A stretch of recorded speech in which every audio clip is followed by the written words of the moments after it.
ఏపీలో ఒక కొత్త బ్యాక్టీరియా వల్ల ప్రస్తుతానికి ఒక వ్యాధి వ్యాపిస్తుంది. ఆ బ్యాక్టీరియా పేరు స్క్రబ్ టైఫస్. ఈ స్క్రబ్ టైఫస్ అనే ఈ బ్యాక్టీరియా వల్ల ఒక మహిళ మృతి చెందిందంటే అర్థం చేసుకోండి. అసలు ఈ స్క్రబ్ టైఫస్ ఏంటి, దాని సిమ్టమ్స్ ఏంటి, ఒకరి నుంచి ఒకరికి ఎలా సోకుతుంది అన్ని తెలుసుకుందాం. Hi, this is doctor Rasagna, homoeopathic physician.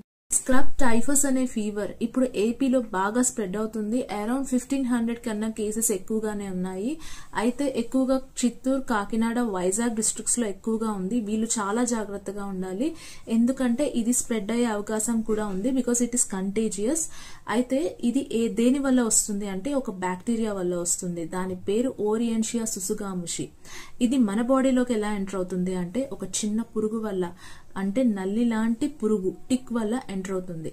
ఈ పురుగుకి ఆల్రెడీ బ్యాక్టీరియా ఉండడం వల్ల ఇది కుట్టిన చోట మనకు ఒక బ్లాక్ స్పాట్ అనేది ఫామ్ అయిపోతుంది, నల్ల మచ్చ ఫామ్ అవుతుంది. ఇది అప్పుడు బ్యాక్టీరియా లోపలికి ఎంటర్ అవుతుంది. ఎంటర్ అయిన 5 to 7 days కి మీకు సిమ్టమ్స్ అనేవి బయటపడతాయి. ఏం సిమ్టమ్స్ ఉంటాయి అంటే మీకు ఫీవర్ ఉంటుంది, హై ఫీవర్ ఉంటుంది, ఇలా నల్ల మచ్చలు ఉంటాయి, బాడీ పెయిన్స్ ఉంటాయి, హెడేక్ ఉంటుంది ఎక్కువగా. సో ఇలాంటి సిమ్టమ్స్ రాగానే చలికాలం కదా, కామనే కదా అనుకోవద్దు. ఫస్ట్ మీరు డాక్టర్ దగ్గరికి వెళ్ళాలి అని గుర్తుపెట్టుకోండి. ఎందుకంటే సిమ్టమ్స్ రాగానే డాక్టర్ దగ్గరికి వెళ్ళకపోతే ఇంకొక వారం ఆగితే ఏమవుతుంది, ఈ బ్యాక్టీరియా అన్ని ఆర్గాన్స్ ని ఎఫెక్ట్ చేస్తుంది. మల్టీ ఆర్గాన్ డిస్ఫంక్షన్ అంటాము.